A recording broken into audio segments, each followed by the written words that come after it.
I showed up to the party with a 4-pack of Doom Bar Amber Ale, a 4-pack of Stella, and a bottle of Shiraz. That should have been enough for almost everything. I wasn't invited, but my best friend Brian was going to come with his longtime girlfriend Claire. So he asked me to go with him. He actually called me and asked if I could come to the party and watch Claire. He was having problems at work and was going to be late. He didn't like leaving her alone with all the office Lotharios. I was lonely at that moment. It was a birthday party for a girl from Claire's office. She worked as a secretary for a local solicitor, one of the few, so it was assumed there would be 1 or 2 single girls there. Oh, and it was cheaper to go to a blowout party than a pub on a Saturday night. The front door was open, so I walked in and, leaving my drinks in the kitchen, which was full of men and beer, headed out to find Claire. I saw her talking to a guy in the corner of the living room. I saw him shrug and walk away. When I approached her, she smiled at me and said, "I'm glad you're here. Brian's going to be a little late. Some broken down van or something." I told her I knew about it since he had asked me to keep her company. She touched my arm. "Thanks for that. They keep trying to get me to talk. Could you get me a drink, please? I don't want to go into the kitchen. It's like entering a lion's den." Brian worked as a transportation manager for a local delivery firm and called me, saying he would be late because he was going to either fix the van or reload the load into another one so the driver could finish the delivery. He's coming over as soon as he can, so could I look after Claire until he gets here? He was a little nervous about her being alone. It was a party for a girl she knew from work, so it shouldn't be a problem. She'd be able to find someone to talk to. I figured he was a little paranoid, but whatever. He's my buddy, he asked, and I'll do it. Brian and I have been friends since we went to elementary school at the age of 4, which is almost 22 years ago, and we've helped each other all that time. He helped me through my first heartbreak when I saw my then-girlfriend Sharon making out with Charlie. He said we weren't exclusive, and it was actually Charlie's 7th birthday party. I helped him when he didn't make the soccer team when he was 13 in grammar school, and the sports master told him to come back next year when he was taller, healthier, and faster. I sympathized with him, and we started going jogging together. The next year, he made the soccer team and found that he enjoyed running too. Running also helped me get a place as a forward on the school rugby team. Over the years, we got into a few scrapes, mostly over broken windows and being late for lessons because we farted. Setting fire to the trash can behind the sports pavilion when we tried our first cigarette didn't please the principal. A 2-week suspension plus extra homework on lung cancer research made us both give up smoking for life. The bullies decided it wasn't worth taking on 2 of us, and after a while they left us alone. College came along. Brian studied business, and I studied accounting. During college, we continued to play sports. I called him Ponzi because he would run around kicking a ball and falling down as if in pain. He called me a chubby Neanderthal because I would run around and throw myself at other men. And honestly, most of the players I play with definitely look like Neanderthals. Through all this exercise, Brian and I became pretty fit. Brian got a job as an assistant transportation manager, which really meant office dog body and driver when needed. I got a job as an assistant accountant at a local engineering firm, which meant an office dog body and someone who could use a calculator and do simple, boring work. Then cars and beer were added to the girls. Endless days of fun for 2 young guys in good physical shape. Over the years, the company found that Brian had a knack for organization, finding ways to expand the business and work more efficiently. After a few years, he was promoted to deputy transportation manager. I found that the wrong numbers just jumped off the pages at me, either by mistake or on purpose to hide something, and after a few years I became deputy chief accountant. I called him a van balancer, couldn't think of anything worse, and he called me a bean-shuffling Neanderthal, which wasn't far from the truth. Then he met Claire, but that was normal. It was always going to happen. We always knew that one day we would meet the girl of our dreams, and everything would change. We talked about it. I just hoped that I would be the one to be the first to find the woman I would spend the rest of my life with. I liked Claire. She was right for him. He wasn't as reckless. He was more down to earth. It didn't hurt that she was very good looking. 5 foot tall, long black straight hair split down the middle, She was very pretty, and when she smiled, it lit up her whole face. I know I shouldn't do this, but I have to say, the body looked pretty good too. They dated for a little over 2 years. She had moved in with Brian about 6 months ago, but I had heard rumors that she hadn't sold her apartment, but was just renting it out. I didn't often get the chance to talk to Claire alone, so I asked the question that had been on my mind for a while. So when are you two getting married? Subtlety wasn't my strong suit. She looked a little embarrassed. Brian's been dropping hints, but I keep telling him I'm not ready yet. She looked at me as if she'd given away some secret. Don't get me wrong, I really love him. He's kind, considerate, sweet, funny, and very, very nice. I felt something was missing, something she wasn't telling me. So why haven't you made a date yet? I've known him for the last 20 plus years. He's a great guy, a great buddy. And I'm looking forward to being best man so I can mess around with some of your bridesmaids. She got a little serious and I tried to lighten the mood. It didn't work. We were standing in a corner so it was quiet. She turned to face me and put her hand on my arm. Dave. She looked me straight in the eye. It was a little unnerving. I've known you for a few years now, so I know you can keep a secret, but as great as Brian is, there's something missing. Now I was confused. I had seen these two together for the last couple years. They were amazingly perfect for each other. It seemed like they could always tell what the other was thinking. I never know what a woman is thinking, even when she tells me what she's thinking. It's just, well, he is. Damn, this is so embarrassing. Of course, do you have girlfriends to talk to about stuff like that? Oh God, no, I know what they'd say right now. But they're not in love with him. And at least you're his best friend. I put my hand over hers. Look, you can trust me. I love you like family. Anything I can do to help. I don't know if you can. It's just, hell, he's not very good, she whispered. I only got more confused. What do you mean? She raised her eyes to the ceiling. You mean, oh, you mean? I discreetly pointed my finger upstairs where the bedrooms were and then whispered. You mean in the bedroom? She nodded her head. She stood up a little straighter, as if a weight had been lifted off her shoulders. Can you think of anything? What? How the hell should I know? To hell with it. Have you tried talking about it? Tried, but he keeps shutting up. I'm sorry, but I need more. David, I know you can keep a secret. Is there anything you can do to help me? She put her hand on my arm. I shook it off and took a step back like I'd been stung. Well, shit. Hang in there. I'm his comrade. She looked embarrassed now, but then she smiled. No, no, silly boy. I don't mean that. I like you a lot. A lot. I mean, you can talk to him. Enlighten him. Rumor has it you're not bad. Phew, I was relieved. I don't have fun with married women. Well, only once. Okay. Several times with the same one. But it wasn't my fault. She hadn't told me she was married, and she wasn't wearing any rings, and I certainly don't sleep with my buddy's girlfriend. I don't know. I've never been asked that before. It's awkward, but what's the big deal, really? There were tears in her eyes. I love him, but I need more of him, if you know what I mean. That's so unrealistic. I need more beer, and you probably need more wine. I'm not enough for 2 cocktails. I just needed time to think. I sent Brian a quick text to see how long he was going to be and got a reply that he was on his way to their apartment to change because he was dirty.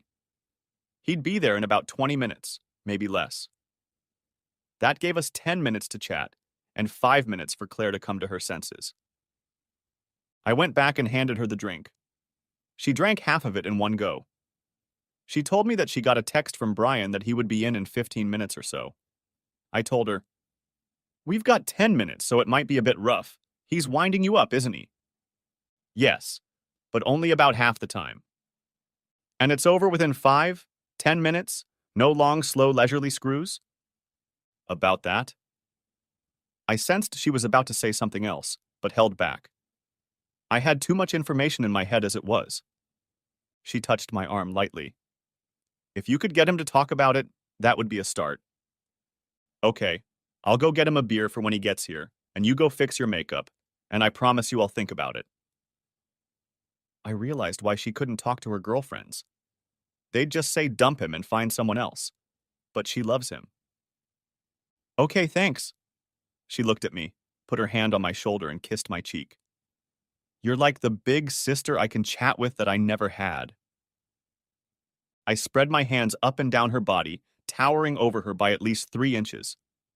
Big sister. Okay, the big brother I can chat with but never had. I'm going to have to start calling you Big Brother. She left to go to the bathroom to fix her makeup. I went and got a few bottles of beer. 2 for Brian since he was standing behind us and he would probably need a beer. He got there before Claire got back from the restroom. On his way through the kitchen, he grabbed 2 mugs of beer. He took one for me so we couldn't shake hands. They were full of beer. I had to fake a manly hug with beer in hand. At this point, Claire reappeared, and I tried to hold on to the 4 beers while he hugged her and kissed her. He apologized for being late and thanked me for taking care of his girlfriend. He invited me out for a beer on Monday after rugby practice to make amends for leaving her to her own devices. I told him it was no problem. I liked her.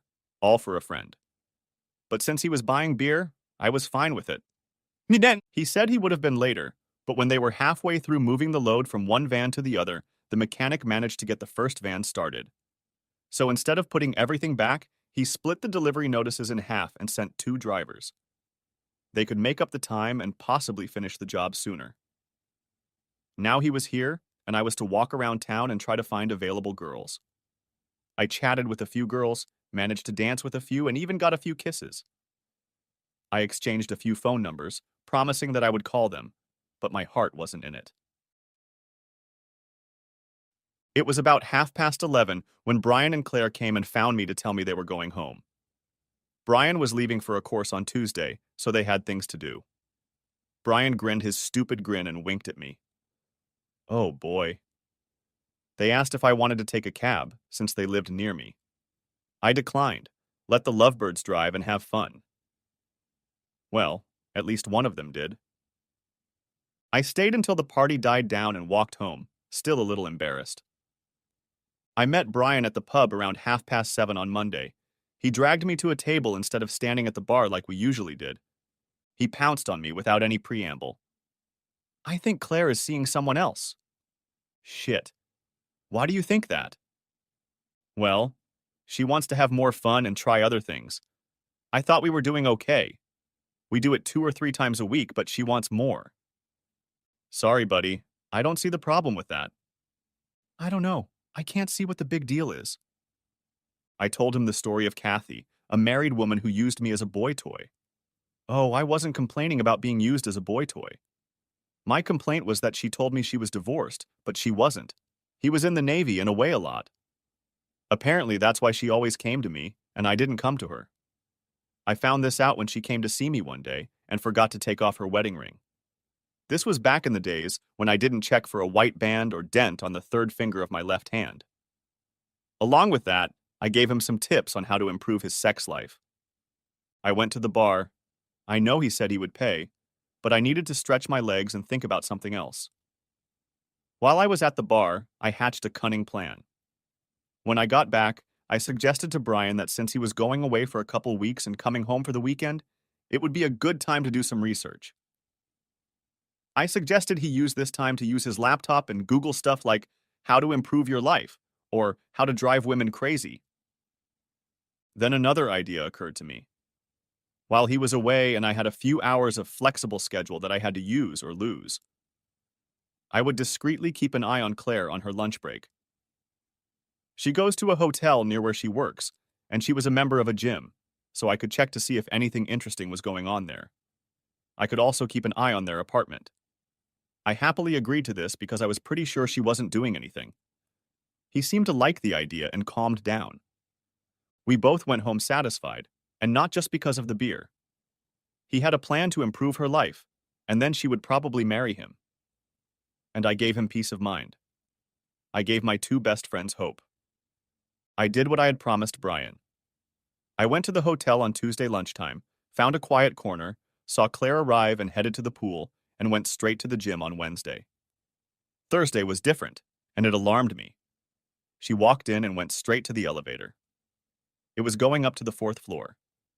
There was no way I could get up there to see where she went.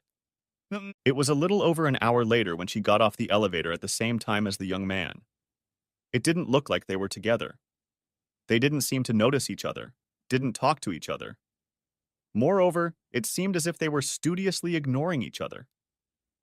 The young man headed for the counter, and Claire walked out of the hotel. A little wrong, I thought. The hairs on the back of my neck stood up for no apparent reason. Saturday night, all three of us gathered at the pub, and I received a few mild chides from Claire for not calling any of the girls in her office. It turned out that I had been in thinking mode, trying to help my friends, imagining myself as a dark, silent, handsome, mysterious man that some of the girls in her office wanted to explore. Bullshit. I was just thinking about my buddies. But let's use this, Claire suggested, and Shirley felt a little more cheerful. I had her number, and I made a date with her for Sunday night. While Brian sat at the bar pouring drinks, Claire leaned over to me and said, "I don't know what you said to him last week, but last night was definitely better. There's still a lot of work to be done, but he even seems to want to talk about it. Although I thought I heard him say, Her Royal Highness Queen Elizabeth II at some point in the game." Sunday morning, I went to watch Brian play soccer. Claire was there as usual. I stood next to her, not too close. She's not my girlfriend, but she's nice to be around. Not too insistently, I asked if it was getting better. She gave me a leering look, smiled, and said, "He talks about all sorts of nonsense, thanks." Brian caught me at the bar after the match while Claire was powdering her nose. "Hey, mate, thanks for the advice. A Google search on how to improve my life led me to a whole bunch of women's magazines. Not what I expected. Hell, women are weird. Looks like they want to talk. Either way, I have nothing to lose. If I want to marry her, I'll have to give it a go." "Thanks, buddy. You should take your own advice." I replied in my usual buddy manner, "Back off, asshole." On Tuesday, I felt guilty about going to the hotel on my lunch break, but Claire went straight to the pool and then to the gym on Wednesday. I still didn't like Thursday, so I arrived fairly early and saw a young man get off the elevator with Claire and head to the front desk. I got an uneasy feeling. I entered the elevator with him. We went up to the third floor. I got off at the same time as him and tried to look confused. It wasn't hard. I kept an eye on which room he was going into and found a quiet corner, hoping nothing would happen. I was wrong. About 10 minutes later, Claire came out of the elevator and headed for the same room. Damn, what was I going to do now? This could easily destroy the people I loved, if she hadn't already. I went downstairs and waited in the hall. I decided to give her one chance and see what she had to say. Like last week, they both got off the elevator together, but this time, before they could separate, I stood in front of them. Claire's face lowered. "Oh, shit."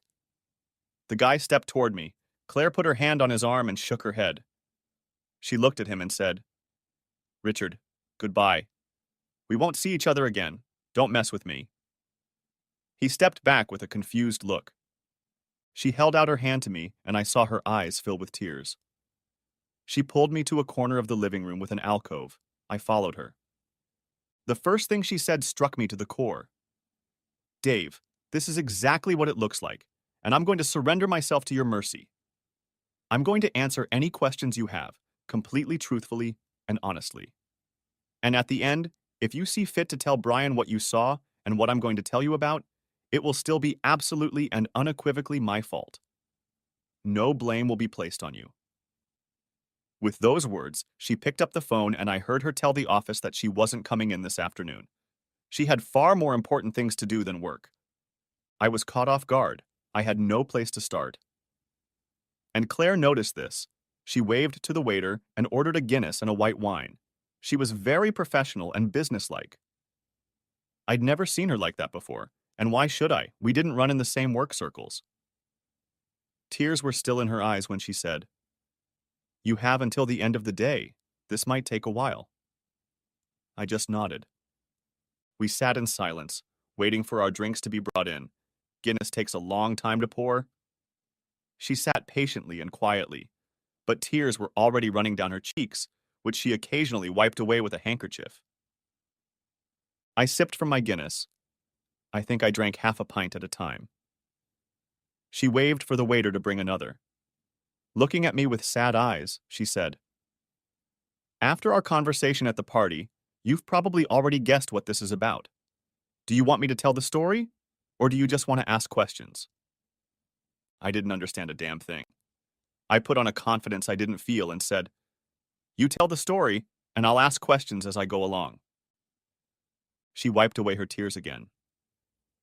Like I said at the party that night, I need more than Brian can give me, and he didn't want to talk about it. I didn't see a way out.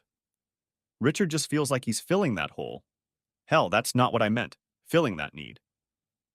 You might find this hard to believe, many men do, but I can separate the entertainment from the lovemaking. Sometimes I want to be cuddled, made love to, and then I wake up in the arms of a man who loves me. And sometimes I just want good entertainment. Sorry, you're going to get hurt. Brian can't give me a second one yet. He was damn close to it on Saturday. Richard is just doing the second part. I saw no way out but to stay with Brian and get the dose of entertainment I needed. And before you ask, I don't work with him. He was someone I met at a lawyer's meeting across town. He's married and has no plans to leave his wife, and I'm just a side piece for him. We see each other once or twice a month when I have a need, rarely 2 weeks in a row, but he's checked the box, and when Brian gets back on Friday, I'll be able to cuddle in the arms of a man who loves me. That may not sound reasonable to you, but it does to me. Any questions? She was still very businesslike, like she was covering herself with a shield. A few, but I'm trying to figure out how much I really want to know. What questions are important? What answers are important? So some of them are irrelevant because I don't know what is. Like where you and he met and who proposed to whom. It doesn't matter where you met him, but who made the first move. That's easy, he heard me say. I could use some good entertainment. Turned to me and said, I could do it for a hottie, just so my wife doesn't find out. I thought he was joking. Later, he caught me as I was leaving the ladies' restroom, took me by the hand, and led me to one of the partners' offices. I won't go into details, but I got what I asked for. Are you sorry? That's a tough question. Am I sorry you caught me? I don't. Part of me says I'm glad I put it out there. Part of me says I'm glad you gave me a reason to stop, even if Brian leaves me. Part of me regrets that I won't get any more good entertainment. I'll miss it. Regret that I had to leave Brian, yes, absolutely. I don't want to say anything against Brian because it's not his fault. It's all my actions. I should have been stronger. Whether I will continue, I don't know. But probably not, now that Brian is feeling better. Brian and I have started talking, and he took some of my suggestions Sunday night, so I can see a time when Richard won't be needed. Anyway, you forced my hand. Richard will be gone. I don't regret it. She answered several of my questions at once, even the ones I didn't know I wanted answers to, or even intended to ask. I didn't want to know how many times. Once was enough. I wasn't Brian, and that would hurt him, and it would hurt me. And while I cared for her, I didn't love her the way Brian did. Do you love Brian? She didn't answer as I expected. You've seen us together. What do you think? I know the fact that you saw me with Richard makes it questionable, but I'll answer your question. Yes, absolutely. I plan to grow a pair, and the next time he asks me to marry him, I will say yes. You will consider me a conniver and a cheat, and of course you will be right. You will also ask me if I would do it again. I've given it a lot of thought, and if Richard hadn't taken the initiative, no. I was never looking to be entertained. You ask me if he's better than Brian. Yes, of course he's better than Brian in terms of pure entertainment. Otherwise, I wouldn't have done it. That's no excuse, but if Brian and I could just talk about it and he would listen to me, he could be a lot better. Heck, he's a better person just by talking to you for one night. We haven't come to that yet, and I'd still like to know, where is Margaret Thatcher here? You seem to have planned this all out. You answered all my questions as if you knew you were going to get caught. What's more, you answered some that I didn't intend to ask. No, I never expected to get caught. Those are excuses I used to justify it to myself. But honestly, once I leave Richard, I forget about him until I get the itch. By the way, how did you catch us? When we got off the elevator, we could have been anyone, but the look on your face almost killed me, and I wasn't going to lie to you. I told her that Brian was doubting all these increased requests to engage in this, almost as if it was coerced. She looked at it in amazement, and to calm him down, I offered to follow her because I was sure nothing was going on, and I had the receipts from the hotel to prove to Brian that I was here, and I was going to make him pay for my coffee and beer. I told her that I had seen her last Thursday, and while there was nothing inappropriate, when I saw her with this guy, my hair stood up. So I got here earlier in the week, saw Richard checking into his room, followed him in, and saw her walk into the same room. Shit, she said.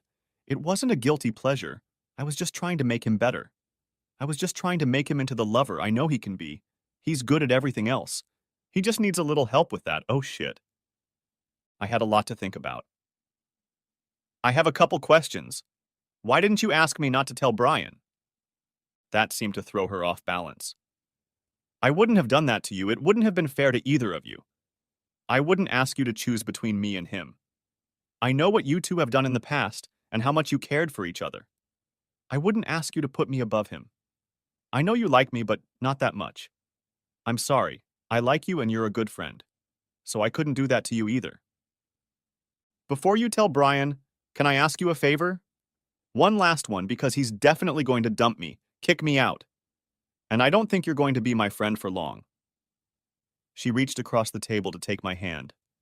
I yanked it away like I'd been bitten and didn't let her touch me. I guess I deserved it. Tears stood in her eyes. Let me tell him, please.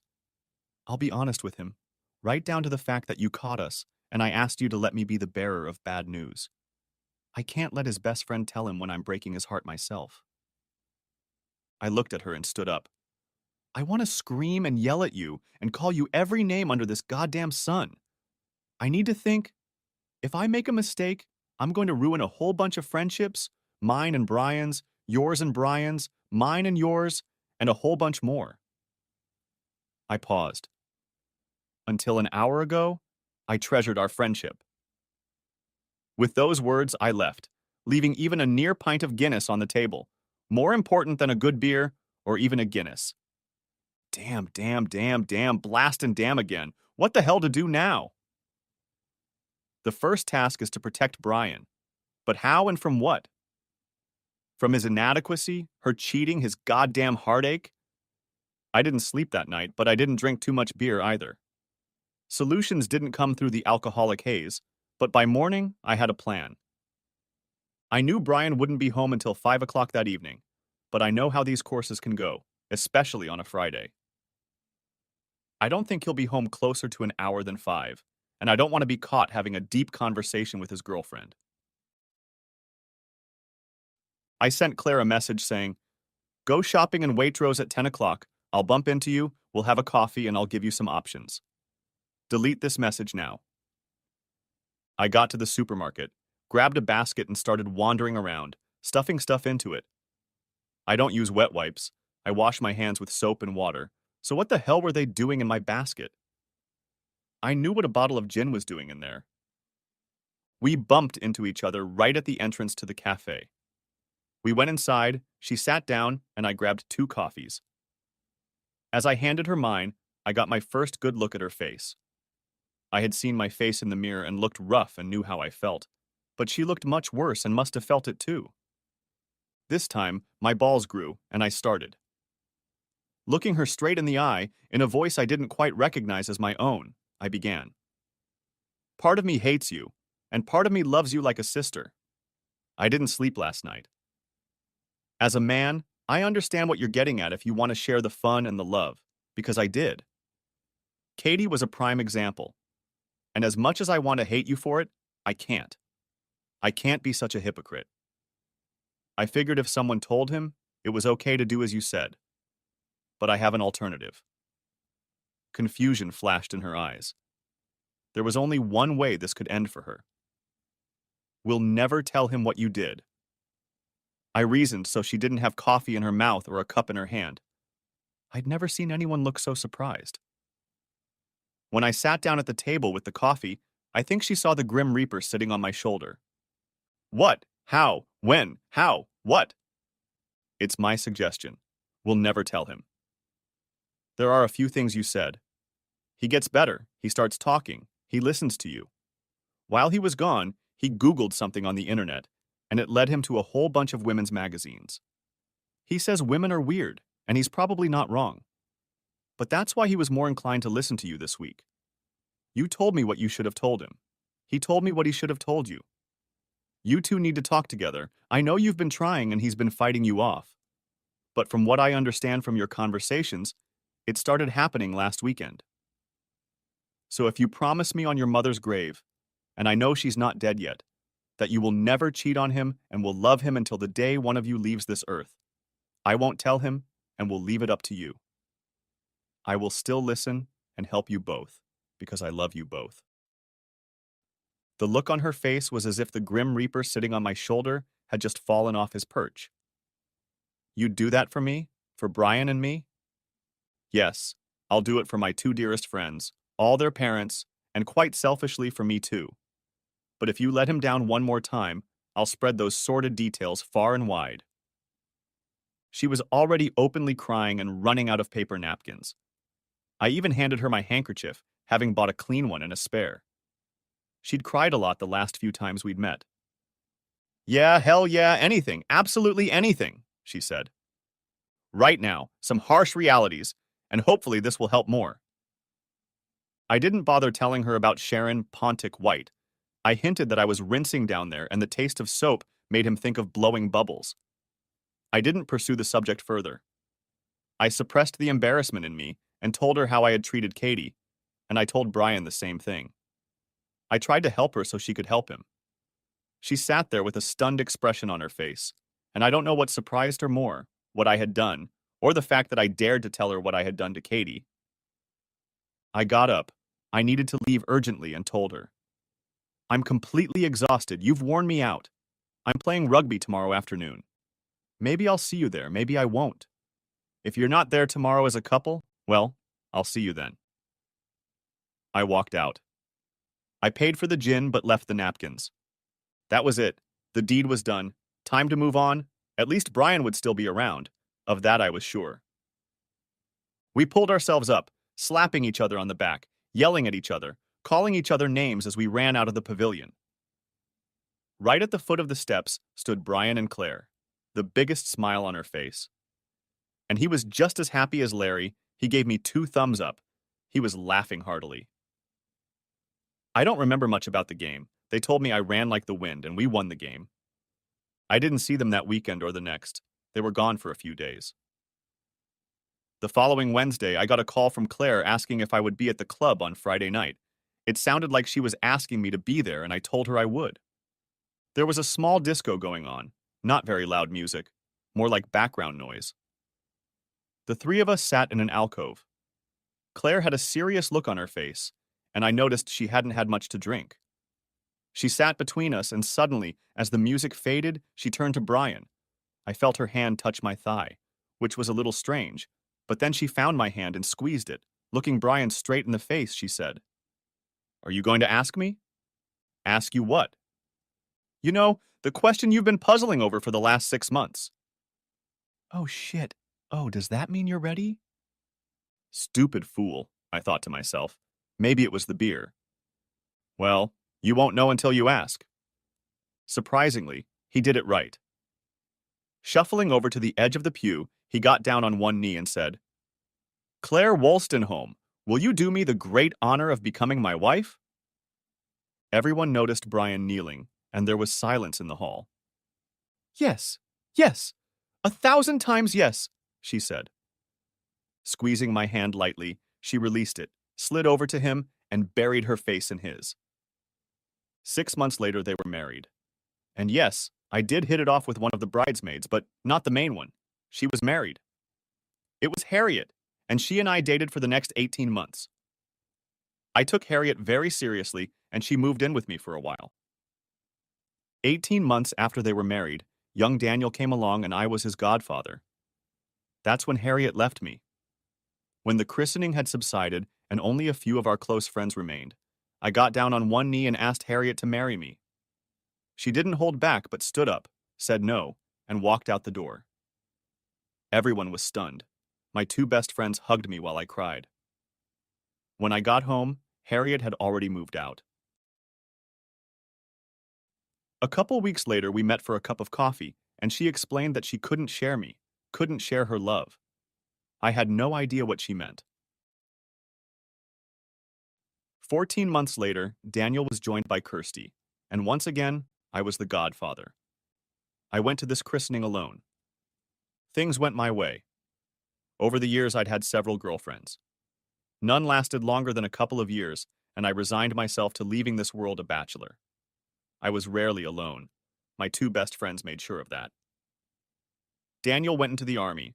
I was at his parade at Sandhurst and at Kirsty's graduation from university. Both kids had difficulties along the way, but they turned out to be good people. I was getting on. At 53, you're too old to play rugby, your bones don't heal as well, and I wasn't as fast as I used to be. Brian called me and asked me to meet them on Monday at a pub on the other side of town. We hadn't met at that pub on Monday since the day he told me he thought Claire was cheating on him. That alarmed me a little, but I was even more alarmed when we got there. He was sitting in the same alcove we'd sat in all those years ago, and he looked rough, very rough. I saw him last week, and he looked rough, but not as bad as he looked now. There was a kind of sadness about him. I started, "You look a bit shit, mate. Is everything all right?" Actually, no. Everything is pretty screwed up. Remember when we set the dumpster on fire after smoking our first and last cigarette, and we had to do a lung cancer study? It's not lung cancer, but it's cancer, leukemia. I reached out and grabbed him, and my world came crashing down. I opened my mouth to say something, but he held up his hand and I stopped. "Sorry, buddy. This is bad. I just discovered this disease and it's untreatable. I've got a month. No more. I'm never going back to that goddamn pub again." And that's when I noticed Claire standing on the other side of me. She pulled herself close to me, and the three of us cried our eyes out. "Isn't there anything they can do?" Claire replied. "No, it's gone too far. We didn't know he had it. He just felt tired, so we went to bed early.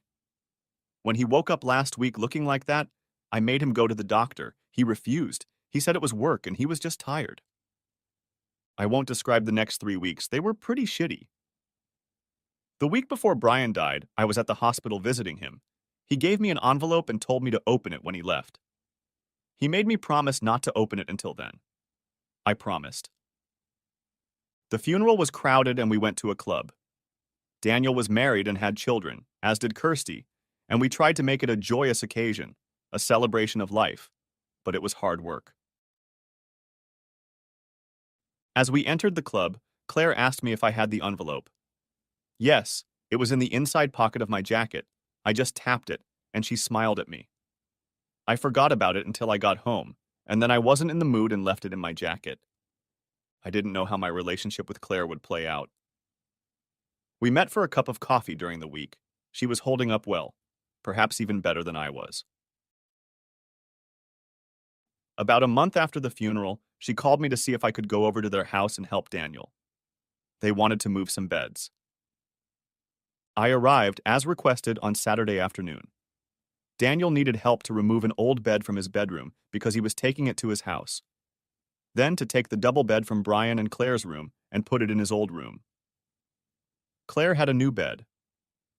I couldn't always understand the logic with which Claire approached the situation. But what she wanted, she got. The new bed arrived just as we finished moving the others, and Danelle and I assembled it. After the sweaty work, we were sitting in the kitchen drinking cold old speckle hens when Daniel said to me, "Uncle David." He hadn't called me uncle since he left for the army. This was getting weird. "You haven't read the letter yet, have you?" "No. Knowing your father, he'll just thank me for everything I've done, which isn't really necessary. And when I do, it will seem to me like he's really gone. The whole time I leave the letter unopened, as if part of it is still here." I thought about it for a bit and said to Daniel, "That's not the point. Do you know what's in there?" "I don't know, but I'm guessing. I think Mom wants you to open it."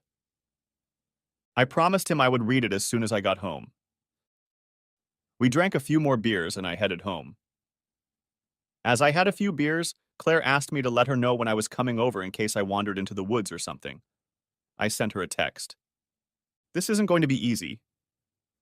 I poured myself a large glass of gin and tonic, which was a lot of gin and not much tonic. I opened the letter and began to read it. It was handwritten and had a few crossouts in it. Buddy, you think that with this letter, I am thanking you for being my best friend for over 50 years. And it will make you cry? It will be a trip down memory lanes. Sally kisses Charlie and also throws up in the trash can we just lit with our first and last cigarette. We both got pinks for it, but didn't tell our parents because they'd give us another spanking. Collecting pocket money to pay for the glass of the greenhouse we broke with a cricket ball. Actually had to throw a tennis ball. My old banger, 20 miles per gallon, because the other 20 miles per gallon was leaking out of a broken pipe and we were stuck overnight in Skegness. God, it was so cold to sleep in the car. There were several girlfriends until we met Claire. That's when I realized she was the one for me. Yeah, that month when I thought she was cheating on me was hard. She was different from everyone else. I cared, really cared, but I was doing it all wrong. I was a bit macho, thinking I knew everything about how to give a woman pleasure. But I didn't, and you, as always, stepped in and helped me, by the way. I found a phrase that really slowed me down. Try memorizing it, let alone uttering it when you're 2 steps away from dropping your load. Not that you need it, but it works. The Honorable Margaret Thatcher, leader of the Conservative Party, Prime Minister of Her Royal Highness Elizabeth II of the United Kingdom of Great Britain and Northern Ireland and Queen, head of the Commonwealth, defender of the faith. How bloody difficult it was, but it worked. And I know the help you gave Claire in those couple weeks before she accepted my offer. Your decision was the right one. I didn't think so when she told me, but we talked about it, and I'm grateful. Because that decision must have caused you a lot of pain. Calm down, buddy. It was the right one. Because of you, I have lived a wonderful life. I have lived and loved a wonderful woman, and she has given me 2 beautiful children and many grandchildren. Without your clear thinking that day, it would never have happened. Thanks, buddy. Now for the kids. The time you spent talking to Daniel while he was at Sandhurst and struggling. The time you ran miles and miles with him without saying anything. When he came back from Iraq, he told me how you hugged him and he poured his heart out to you when he lost that guy in his platoon. He wanted to show me he could handle it, to make me proud of him. I was glad you encouraged him to come to me. Crying with my son after what he'd been through was very humbling. You were there for Kirsty when she fell into bad company. She did things her mother and I wouldn't have approved of. She told me how you yelled at her, made her feel so small, told her she was better. We never talked about that little trip to her university with baseball bats. I remember looking at the flames of the fire we made out of clothes and baseball bats, and you holding me. And thank you for being there for me, and not letting that jerk blind me. This is Claire's first account of that little escapade.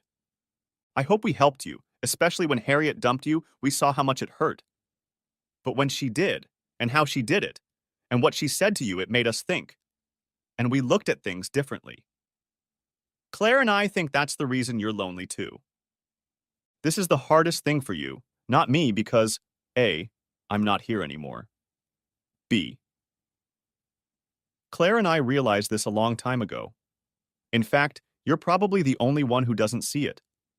You love Claire. Because you love me as a mate, you've pushed it away. You've buried it. Harriet saw it, and so did many other girls. That's why they didn't stay.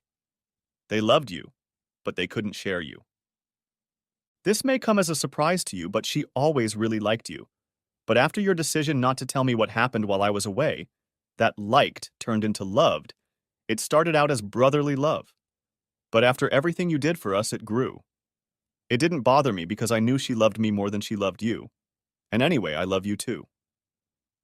So now I'd like to ask you for a couple more favors. 1. Look after my wife as much as you can. She is very, very dear to me, and I know you will do a brilliant job at it. 2. Do not marry her for 1 year and 1 day after my funeral. It's not for me. I'm not here. I'm only in your heart. But my parents might not take it very well. Oh, I think Danny and Kirsty would be over the moon if you asked her. One more thing. She's a warm, wonderful woman, so please don't wait a year and a day to cement your love. You have my full blessing. Okay, buddy. That's it for now. I'm tired. And by the way, Claire is sitting next to me as I write this. She helps me when I'm having a hard time writing. So, buddy, I will ask you to continue to take care of my family as you have done for the last 30 plus years. Goodbye, and thank you from the bottom of my heart. Your best friend in the world, Brian. The letter was soaked in my tears. I couldn't think. I finished my gin and tonic and almost choked. Suddenly, I felt a hand on my shoulder and almost jumped out of my skin. I turned around and there was Claire. She was crying. I really should have locked the damn back door, but it didn't matter, though. She had a key to my house anyway. Brian and I were right. Do you love me? I don't know. Had I been hiding it all this time to protect Brian? I really don't know. I pulled her back at arm's length and she tilted her head slightly to one side and smiled, her face lighting up. I think you're still trying to hide it, she said. Let me make it easy for you. Since that day at Waitrose, I've fallen more and more in love with you, and it's grown into love. Don't get me wrong, I love Brian a lot more, but who could not love a man for all that you've done for us? I didn't mind being second best. She took my hand and led me towards the stairs, looking at me and saying, I think it's time. It was a weird party between Christmas and New Year's Eve, and almost everyone was there. My parents, Brian and Claire's parents, Daniel and Kirsty and their tribes. It was like people were walking on the edge. My three dads caught me in a corner. They were kind of corralling me. Brian's father, Jonathan, looked me straight in the eye and said, When are you going to ask her? About what? Claire to marry you, of course. Who said that?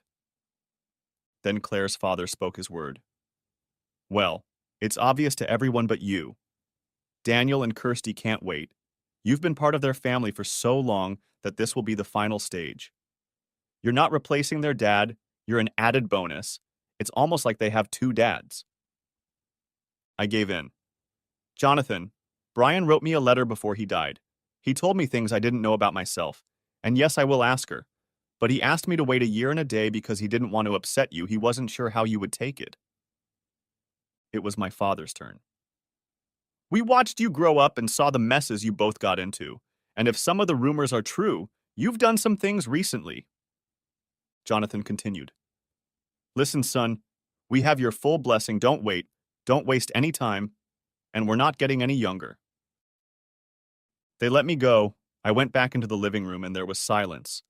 I looked around the room. Everyone was looking at me. It was a bloody setup.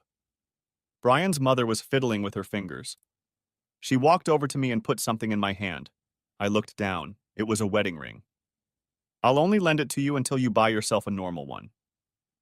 I was about to walk over to Claire when suddenly she was beside me. I got down on one knee and mouthed the words. She held out her hand to me, and as I slipped the ring on her finger, the room erupted in joyous screams. Not very romantic. I kissed her and whispered in her ear. This is all a setup. How much of this did you know? All of it. Who do you think set it up? I love you. We were married 6 weeks later. I told Daniel and Kirsty to never call me daddy, never call me uncle. They never called me daddy, but to annoy me, they sometimes called me uncle with a smile on their face. After all these years, I realized that yes, I did love her.